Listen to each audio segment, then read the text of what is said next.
All right, welcome to another episode of the Fair Chase podcast. I'm James. Per usual, I've never actually taken the time to say that I'm James, but today I am because I have James with me here. You want to introduce yourself? Yeah, James. I'm James Lathrop. I'm one of the owners for Lathrop and Sons Custom Hunting Boots. I live here in Robinson, Illinois, with my family. Born and raised. If you guys didn't know, Robinson, Illinois is where they make the Heath candy bar. I did not know Um, that. yeah, we spoke a little bit about that. What we do as a company, um, we build hunting boots, and specifically, we custom fit boots to people that really want to go out on an adventure. A lot of our clients are people that are doing Western hunting, elk hunting, mule deer hunting, going into Alaska, BC, sheep hunting. Um, what we do in our company is we will evaluate in our custom packages, we will evaluate their feet utilizing our 3D mapping kit service um, to and analyze what basic platform of a boot would be best suited for the individual. We do go ahead and develop a custom synergy orthotic that is fit for that foot and into that boot, so that when they go out on a hunt, we're minimizing, you know, any potential problems that they might have. Yeah. That's the goal. We actually have a podiatry background. Our father actually just retired about 2 weeks ago. He's Oh, 2 weeks ago, 80. really? Huh. Yeah. It was kind of a big deal. Um, and he spent his whole life doing that. My brother and I, we both spent 30 plus years working in the practice. Starting out when we were 14 years of age, and went to all the meetings. We actually became licensed podorthists, which are individuals that make orthotics and fit orthopedic shoes. And within these practices that we had, I don't know, I told you earlier, we had three practices or three shops. And within those shops, we had our orthopedic shoe businesses. But our main deal was really working with their podiatric problems, and that's how Right. Lathrop and Sons actually started. And I've had people over the years, when they get on our website, lathropsons.com, they see our line of boots that we have developed. But in our custom packages, we actually use a multitude of boots to develop these fittings for people, because there isn't a boot on the market that works with every foot type. Yeah. And it's important to notate. It's important to note that you've got to use the right tools for those fittings. So that's what we do. We specialize in fitting hunting boots so people can go out and have fun. That's the goal. And it does make a huge difference. I've got a pair, and I've been wearing them for 2 months. I think I've hunted almost probably 5-6 days a week in them. And it's it being kind of whitetail season in Michigan, that's pretty much what I've done. But what I've noticed, because I've worn stiff boots. I've actually a lot of times in the early season in the past have even done like trail runner shoes. Depending on what I'm doing, I've done the knee boots. But what I really like about these, and usually a stiffer sole when I'm on the platform for a saddle, it's comfortable on your feet, because you're kind of leaning back on the saddle. If you've ever seen anybody in a hunting saddle, and your feet are kind of on the corner edge of your platform. And a lot of times, like the trophy line platforms we use are angled, but still after a while, it's just your feet. If you have a soft boot, your feet kind of arc around it. But with a stiffer sole, it's just really nice. So I've put a lot of actually in just probably half-mile chunks to 1 mile chunks in over the last couple months. Put quite a few miles on the boots, and they've been great so far. So it's cool to see how quickly they can be broken in when they're custom made. What's up? We are going to thank a few of these sponsors that help make this beautiful show a reality for all of you. So Here we go. So a big reason, I would say, to why we're so successful and we have so many bucks on the wall is because we use HuntWise. HuntWise is a GPS mapping app that you can download on any phone, any platform. You can look up public land huntings, ORV trails. You can get the weather. They actually have a HuntCast 2.0 that they teamed up with Jeff Sturgis to make. It's awesome. You need to check this thing out. Go to HuntWise, download the app. I feel like if you go into the woods without optics, it's like going into the woods without pants on. Would you agree with that? To a point. To a point. We are huge fans of running binoculars, spotting scopes, and different things when we hunt, even whitetail. I bring binoculars out every time I go. We choose Vortex Optics because they make the best glass in the business. They have an amazing warranty, super clear glass, super helpful people that work there. Also, if you want to rep some sweet Vortex swag like this warm shirt on a nice fall day, head over to Vortex Wear. Thank you. And use the promo code TFC20 for 20% off your purchase. Saddle game, you need to be in it. If you haven't been in it yet, then you don't know what you're missing. Yeah. Trophy Line Tree Sales makes some of the best saddles in the industry. They have 3 different platforms that we use and that are awesome. I want to make a quick plug for the Wingman with a couple steps. You can take one less step, stick, and it's like a combination of a stick and a platform. I've been exclusively hunting out of it this year, and my mobile setup is so sweet. I'm very proud of it. Awesome. I highly recommend the Wingman system. If you're ready to pull the trigger on that and you want to get with James and do the Wingman, head over to the website and you can save yourself 10% on the purchase. TFC10 will get you that. I like to think I single-handedly got James to switch to compound again, but I'd probably be a liar and everyone would call me out on that. We shoot prime bows. We think they're awesome. Great accuracy, super shootable. Made here in Michigan. Made in Michigan, so we love that. It's hard to complain. That's where Jared was made.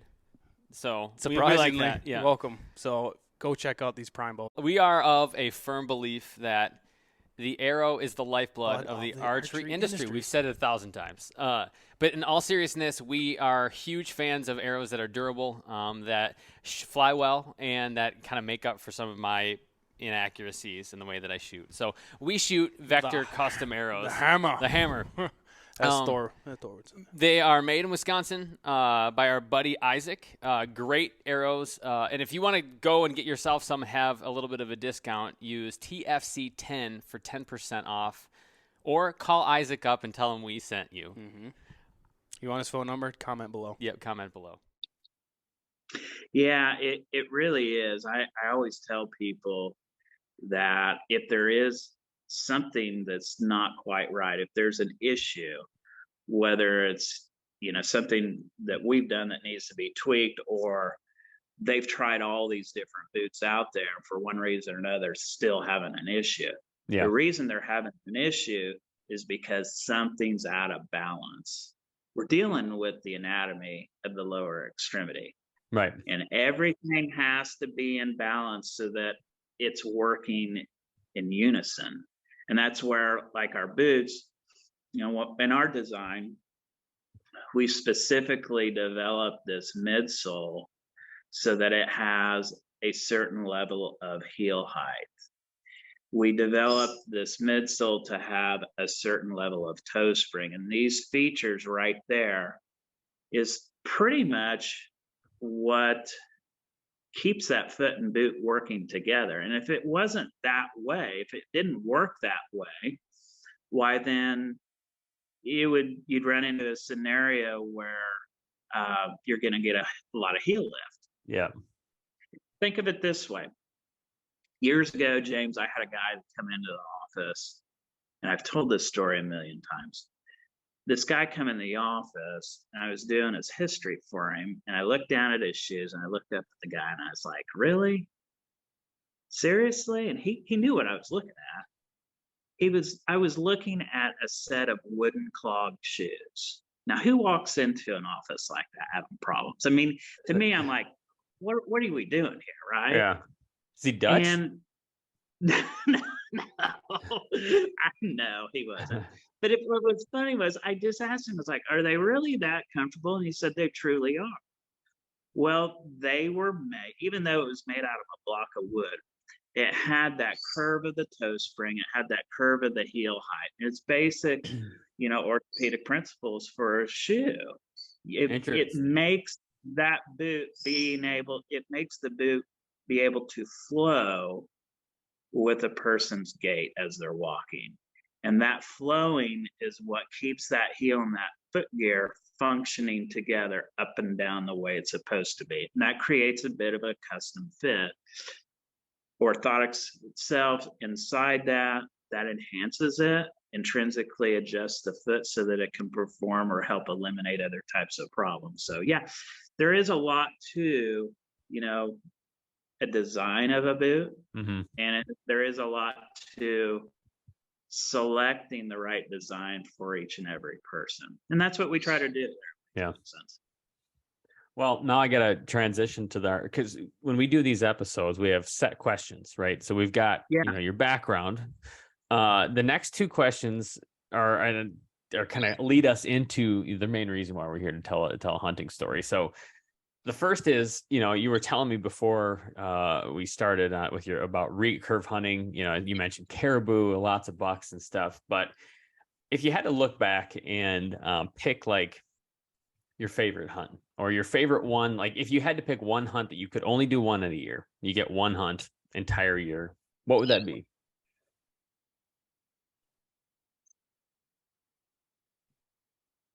Like what I told you earlier today.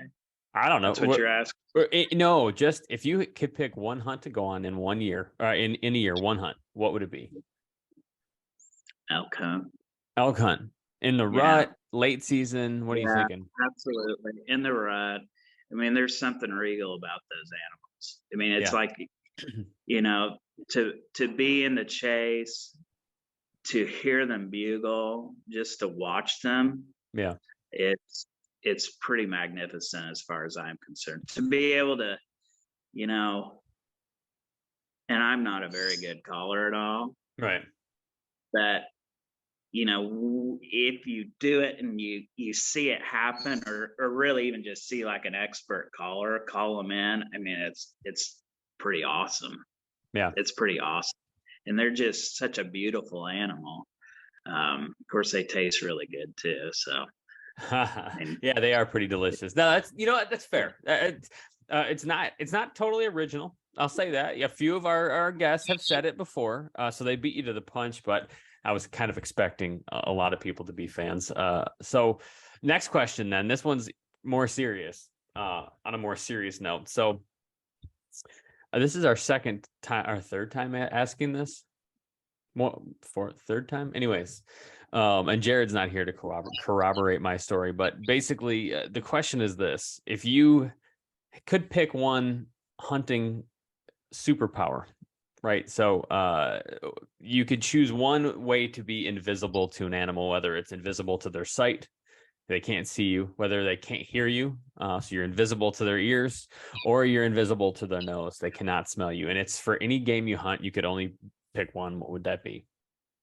It would definitely be their nose. Their nose. We've talked. Don't you think? I mean, that's the one that obviously comes to your mind, right? Because, that's their primary sense of smell. But what I've been thinking about as I've thought through this, really spent a lot of time deliberating. I like to not be heard. I like a lot of times to still hunt. And sometimes I always feel like in the morning, if I could get out real quiet when it's real crunchy out and they couldn't hear me coming, like how big I could always play the wind. I can always, wear camo and get up high and do all that to hide from them. But when it's real crunchy out and you're trying to walk around, there's just no way to not make noise. Well, that's true. That's true. So this has been a debate we've had. What's that? I said this has been a debate we've had because Jared, I think, started out as smell, but I got him around to my camp. So but he's the only one that I've convinced to come to sound. Everybody else picks smell. I don't know. I just feel like that, like hunting whitetail, Yep. the way we do here. I was telling a friend of mine one time, a couple of years ago, he and we played a lot of tennis together. And I don't know, he was asking me about whitetail hunting, and he said, "Why aren't you out there? Why aren't you out there?" I'm like, "Yeah, it's not quite right now. Just kind of biding my time, wait until it gets right." And he's like, "Well, I just figured you'd be out there." I'm like, "Well, Chris, it's kind of one of these things where, if you spend too much time moving in and out, this is just my philosophy. Yep. You spend too much time moving in and out when it's not quite right. Very you're true. educating." Yep. And they're smelling, no matter what you do, they're smelling that line of traffic, that path that you're putting down. And I told this to him. He does a lot of shift working. Yep. I said, it would be like this. I don't smoke. Yep.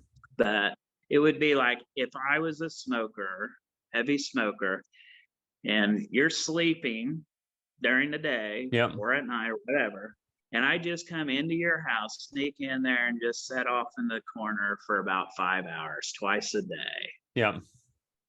Or three or 4 hours twice a day. Yep. You're gonna get up and you're gonna be like, I can smell that. Something's not quite. Yes. And that's I think that's why, for my brother and I, and definitely early season for us, we have kind of adopted the philosophy of we don't mess with doing anything of a morning. Yep. We kind of let them get back in there to where they want to be and play the wind, get in there and do those evening hunts. But, and I know we're going to get into this here a little bit, but it worked out like a charm for me the first time out this year. Yeah. That, that's a good point. I never thought of that. Like, I don't wear cologne. We don't have any fragrances really in my house. Like, my wife doesn't wear perfume, my deodorant, not like our soaps. It's pretty much no scent. And so I can always tell when someone's been in my house that has, or like sat in a car with the air freshener or anyway, and it could be hours afterwards. And so that's a good point. And you kind of know it, but I guess you've you made a compelling case, probably the most compelling case that we've heard so far.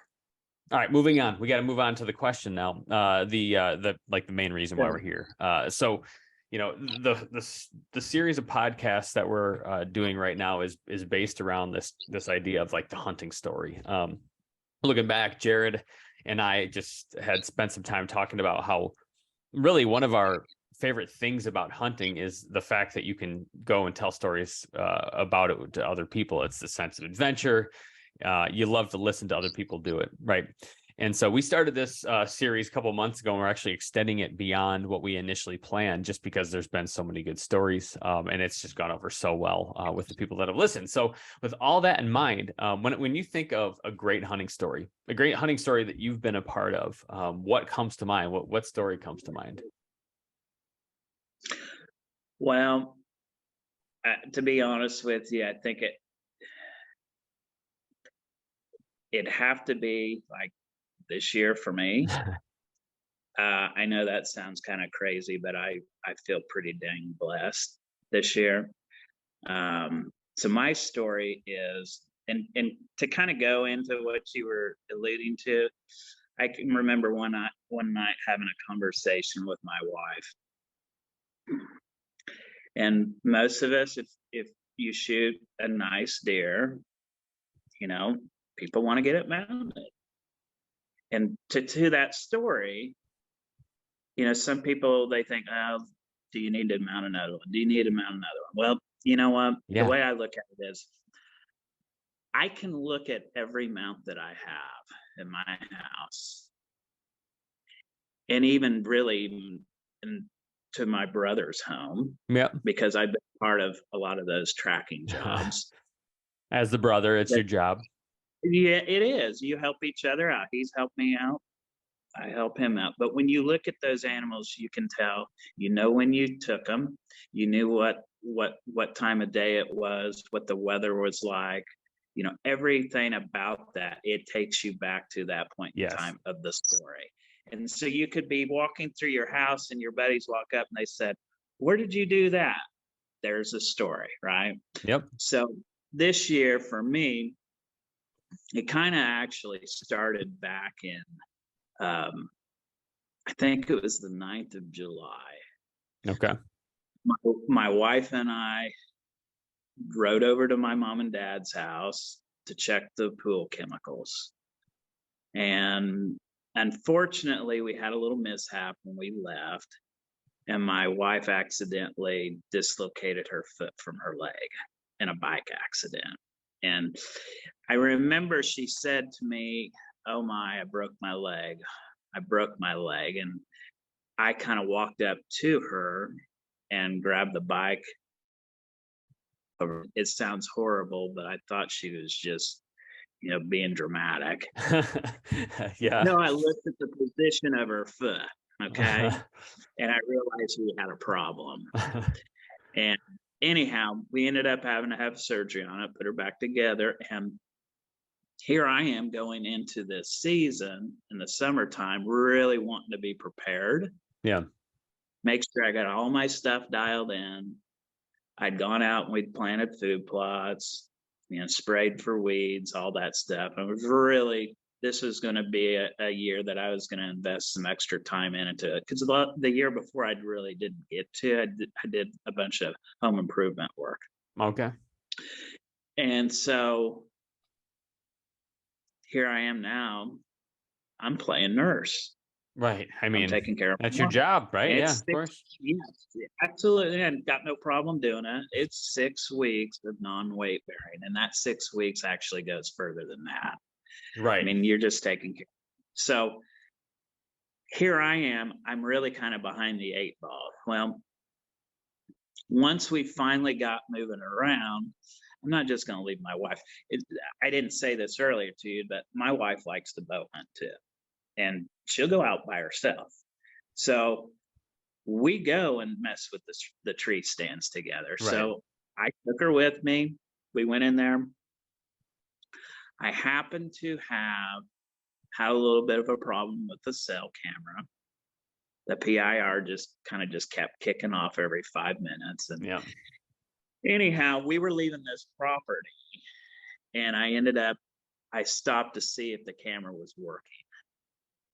And when I let off the brake to go on up the lane, I saw a really good buck kick across the road. And my wife even said that was big. Okay. And I saw him go he crossed the food plot down through this little meadow that we'd cut through there and lost him. And it was a great deer. Never seen it before until now. Hadn't had any pictures of him. So this is the first part of October. And like we kind of talked earlier, kind of trying to wait until the wind direction was right. Yep. And do it just to where I just felt comfortable. It was time to do something. And even in my conversation with my brother that day, I hadn't been out at all.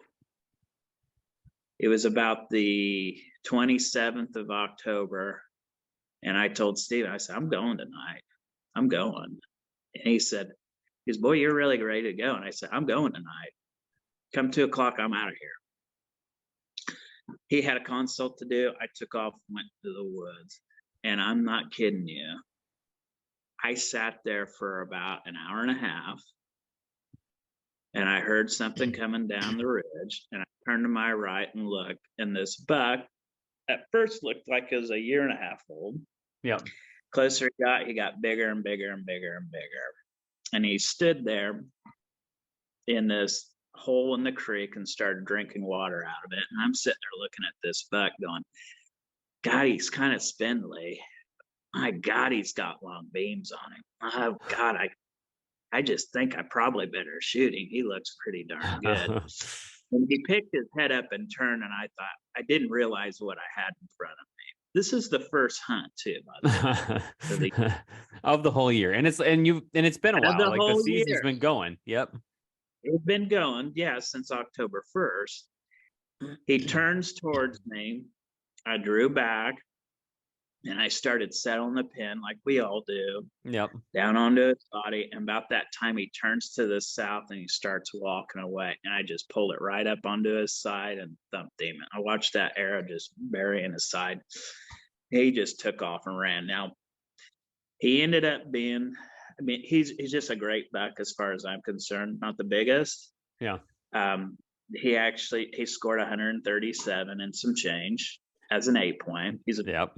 big long main beams. I think he had like 24 inches on one side and 23 on the other side, somewhere right around in there. To me, he's just a really good buck. And this thing, I can tell you right now, and we've handled a lot of animals, he was heavy. Yeah. He weighed about, I'm going to say he was easily over 240 gutted. Really? And it took us 4 or 5 attempts just to load him in the back of the tractor. So first hunt of the year, I mean, I just made my season already. Yeah. And so we fast forward, go on a little bit further. Another hunt, 3, 4, 5. On the 6th hunt, I'm hunting by myself on the same piece of property. And How many actually, acres? How many acres is that property? this is only 40 acres. Oh, wow. Okay. All right. Yeah. There's only 40 acres here, but it's in the heart of a big block woods, right? Yep. And Stephen had actually did the work and putting the stand in originally. Mm-hmm. And so I thought, I'm going in there. He'd been on some other deer already. He had been. And seeing some, had some close calls, just haven't had it happen yet. So I go up in this stand, and it's really kind of cool because as you're walking in there, you're using this creek as your path to get up into the stand. And at the end of the creek, basically, you climb out of the creek and the tree's right there. Yeah, that's sweet. And so, it is. I mean, it's deadly. It's deadly. So anyhow, we go in there, or I go in there, and Stephen and another good friend of ours and myself, we're just kind of chit-chatting back and forth on our phones, like probably should be paying more attention to what we're doing. And I'd seen some deer kind of busting those out and all that stuff, but you know what though? I'll say this about chit chat. Like, at least you can text into it now. Because when I was younger, we used to do the walkie talkies. Like, do you ever do those? The walkie, like, see anything yet? We didn't do that. It was always kind of texting is what it was for us. But it makes for a pleasant time sitting there, right? Because you're getting a deer report from your buddies, right? Yeah. Yep. You're getting your deer report, and these guys are sitting there talking about their coffee cups. And I just found it kind of funny, this conversation. And then all of a sudden, I'm sitting there reading this, and I heard that sound, and everybody's heard it. It's not a squirrel coming up behind you. It's that.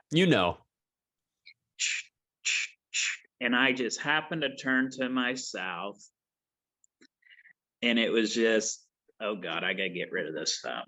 Yeah. Put the phone in the bag, and this buck is walking up. I grabbed my bow, hooked into my D-loop, and I had to wait for him to come up beside me to where there's a big limb in the way.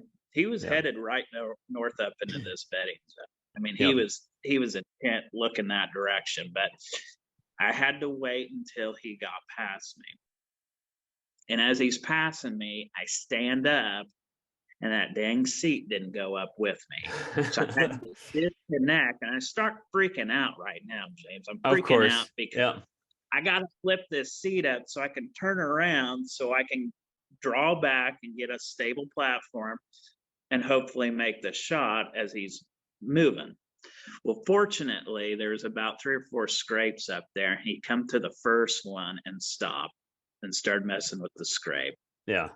And I drew it, I pulled down on him, brought it into him, like, no, not yet, not yet, not yet, right there. Okay, thump. And then he took off. You heard the pop. He runs up there a little ways. I actually got him on my cell camera running away, which is kind of cool. That's really cool. Yeah, it really is. And he runs up a little bit, about 40 yards, and pauses. And he's standing there. And in my own mind, I'm going, we've probably all done this before. We're kind of, did we really see what we just think we saw? Right. You know, why is this deer standing there? I think I double lunged him. Why isn't he getting the hell out of here? Right. Right. He pauses and he turns to the west, or to the east. No, I'm sorry, to the west. And then you could tell he started getting sick. And I thought, oh, he's going down. And so he laid down, you know, a minute or two go by. I gave the thumbs up, yeah, picture to the guys. And they're like, what? Did you shoot one? And hell yeah. And I screenshot, or I downloaded that picture of that buck running away. Nice. And sent it over there to him. He was a dandy deer. He was a dandy deer. He ended up scoring. I rough scored him. I wasn't real careful. I probably cheated myself a little bit, but I got 149 and 7/8. I don't care really what he's a great deer for me. And like I said to you earlier, to me, what makes it special is, hell, I wasn't set to have this kind of season. Right. And my brother, I'm walking back to my truck. Yeah. And he calls me up and he says, how many times have you sat? How many times? I said, Stephen, that was the 6th hunt. He goes, exactly.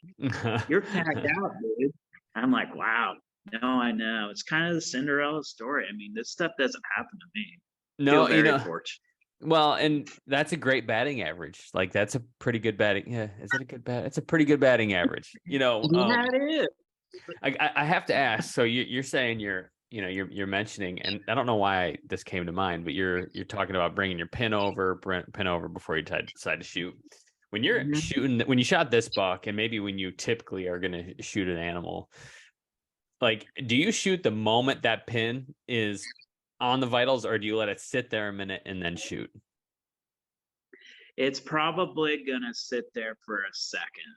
Okay. I don't know. To me, I've shot a bow since I was 14 years old. Yep. I am not the greatest shot in the world, but I'm comfortable in my ability.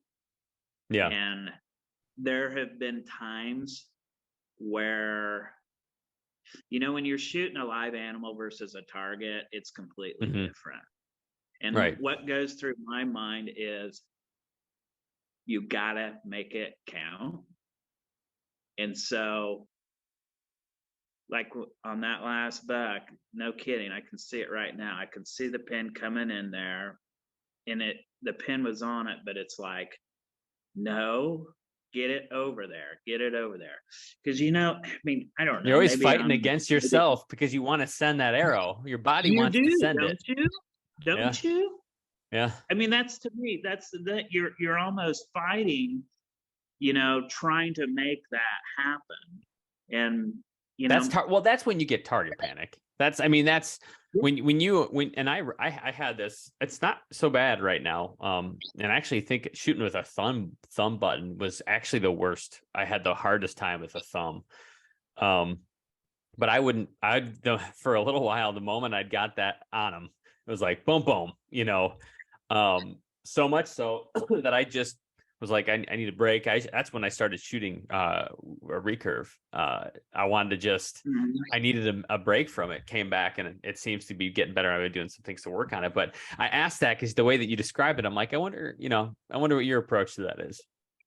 Well, I can tell you, you talk about target panic. I don't know. I'm sure all of us have had it. I know I have, and I didn't used to be that way. And I had my neighbor down here in the last year or so. He's really helped me get over that.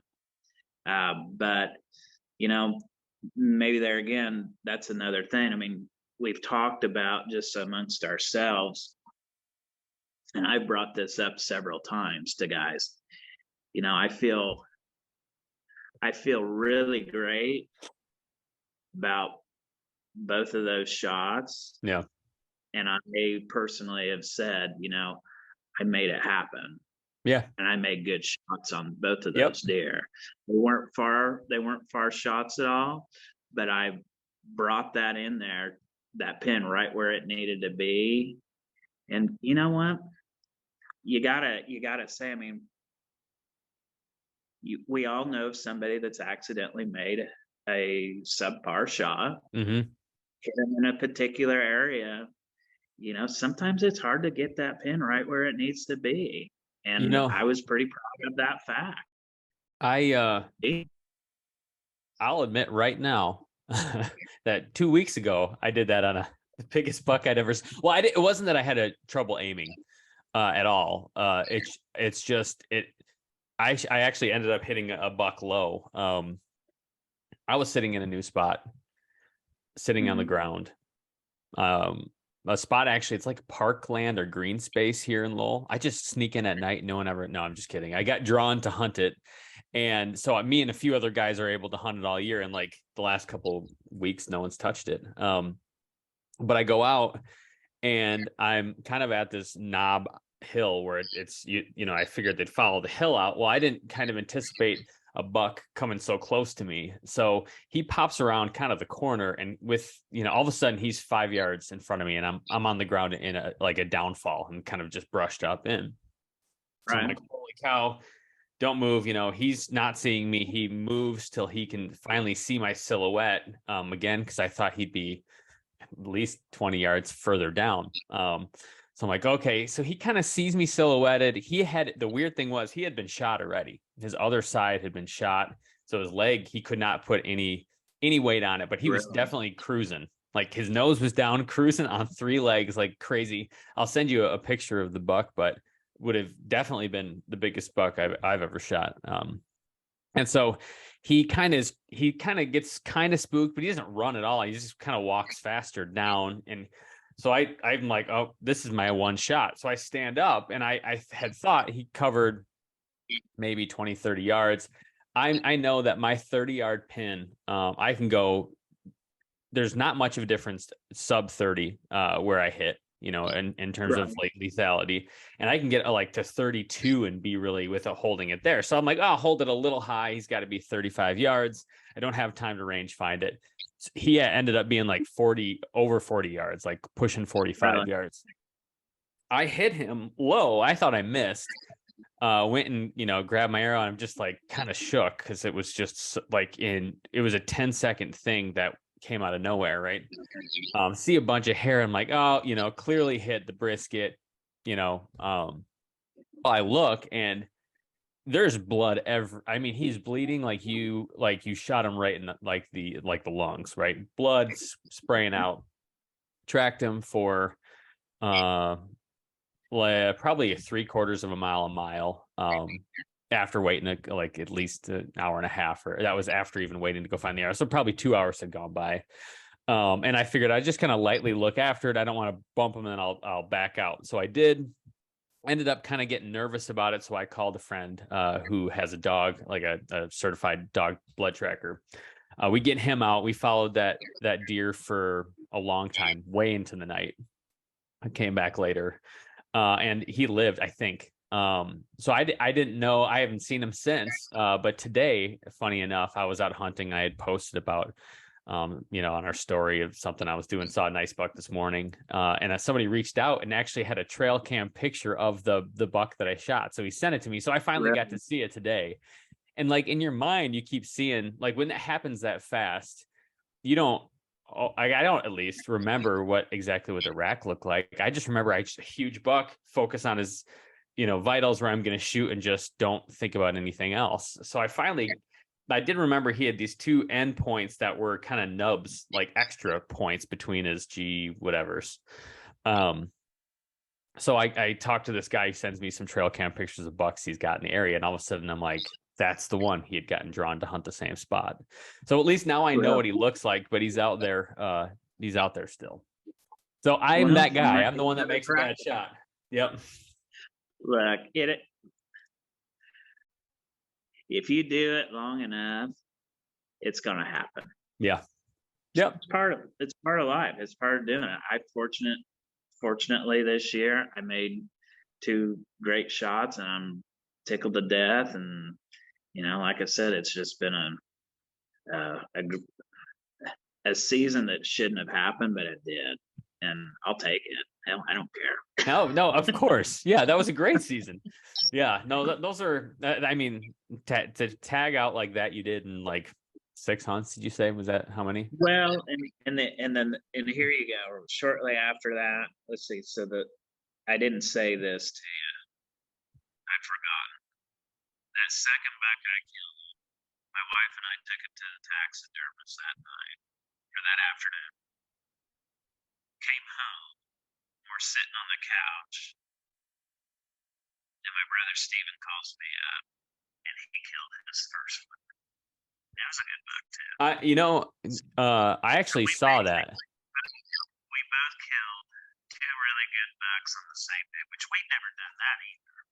Amazing. And a few days after that one, he ended up tagging his second one. So that's pretty wild for that to happen. That is. Hey, James, one sec. We'll edit this out, but can you tilt your phone a little bit? For some reason, you're all of a sudden super muffled. No, it's weird. It just sounds like you're real far away. Nothing changed, I don't think. It didn't look like anything got bumped or.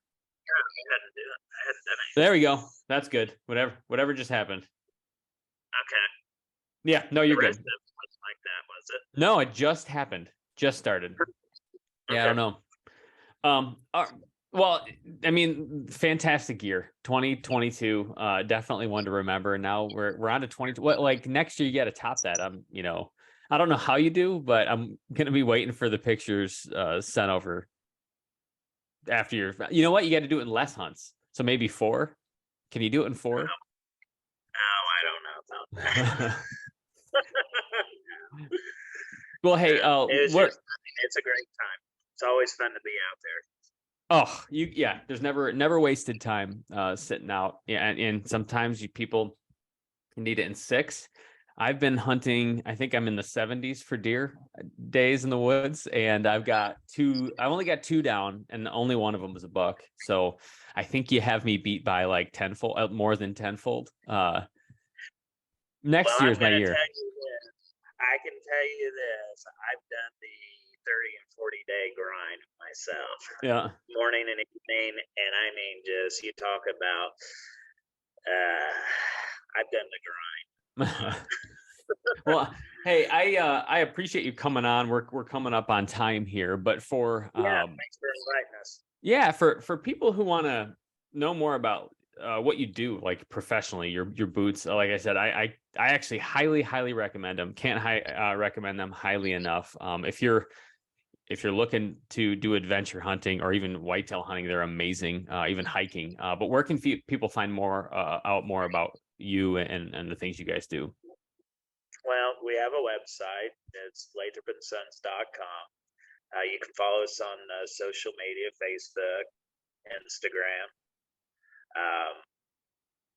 On our website, we've got our phone number. It's 618-544-8782. We really encourage people, if you're trying to figure out something, you just need to ask a question pertaining to a boot or, what you might think is a fit issue. My brother and I, we answer the phone. Yeah. And we really do like to help people. So there isn't a dumb question out there.